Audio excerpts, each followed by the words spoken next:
And part 2 of my final Easter Bunny stage prop. Now I made the stand using 1/2-inch PVC connectors and 1/2-inch PVC pipes. This one was more challenging because I wanted to have a 3-dimensional element, so it stood out between the other 2 stage props. Using leftover foam pieces, I cut them into strips that I will use to create tunnels to hold the PVC pipes. I'm cutting the foam on the top and the bottom to leave space for the connectors to fit. Now using the Great Stuff spray foam, I'm gonna fuse it all together. Now you guys, I am trying to use every last drop of this spray foam. Even though it's only $5, I'm determined to get my money's worth. I should be using gloves for this, but hey, there wasn't any around and I want to get this project done. When that inspiration hits, you gotta take advantage of it. If you're a creative, you know that motivation can vanish quickly. Surprise, I finally had to bust open a new can of spray foam. Using the included nozzle and straw is gonna be way easier than what I was just doing. I cut these small pieces of foam to encase the tube I just made. Now look how easy this foam is coming out.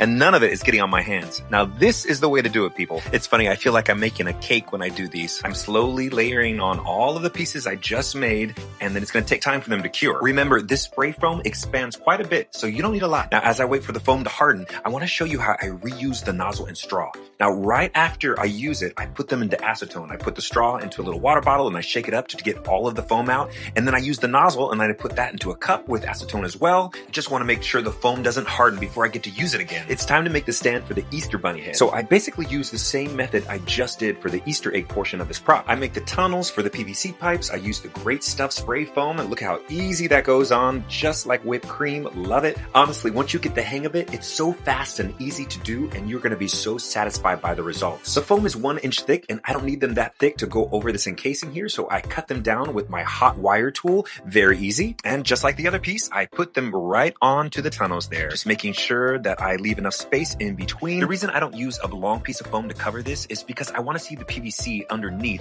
just in case something goes wrong and I need to access it. And here is the glorious stand. I'm putting these little weights on it to make sure that it doesn't get knocked over by the wind. I just removed the crossbar so I can put the eggs on, and it slides right in perfect. And now it's time for the bunny head. So I realized when I put it on, there was nothing from stopping it from going all the way to the ground. So I had to figure this out. Decided to use these 4-way PVC connectors so that I can keep the bunny from sliding all the way down. First, I had to decide how high I wanted his little head poking out from the Easter eggs. After cutting one side, I used that as a guide to cut the other with my PVC pipe cutters. Now I'm gonna put the connector on and the pipes I just cut, put those back on, and let's see if the head works. Moment of truth, and perfect. To give it a little extra support, I'm gonna put on this crossbar just to help with the wind and stabilization. Also putting the crossbar back on where the eggs are. And after all that hard work, here he is, the Easter Bunny peeking out over the Easter eggs. These props look fantastic in person. They're gonna be such a hit at my Easter egg hunt.